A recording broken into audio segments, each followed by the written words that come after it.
后来镜头锁定的台湾总统赖清德最近咧进行着团结十港的巡回演讲。美国《纽约时报》来报道，讲总统赖清德的巡回宣讲可能会将做北京进一步对台湾施加压力的借口。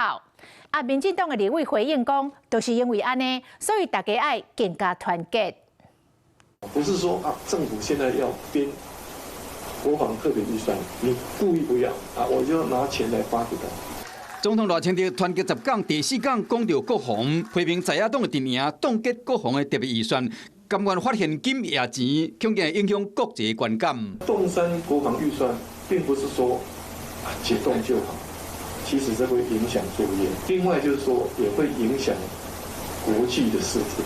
其中特别讲到，立法院冻结一半的无人机产业预算，将致使台湾对袂到中国。海军和预算嘛捌被煽动，国民党批评国防部长郭立雄捌答应过，等海军和完成海测才进行改动，批评赖清德是咧胡白讲。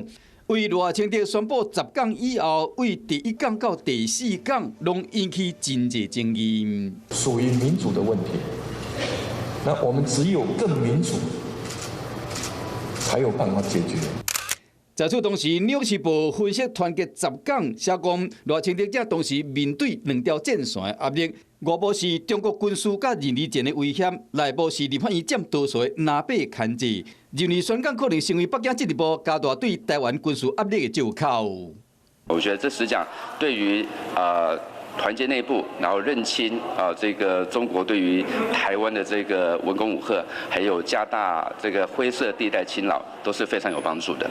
民进党消毒强调讲10港明确划清两岸的界线，卖当互民众认清中共文攻武吓侵略的野心。Hello， 我是林纯佩。想要掌握最及时的新闻资讯或是体坛动态吗？赶快按赞、订阅、开启小铃铛，锁定华视新闻的 YouTube 频道。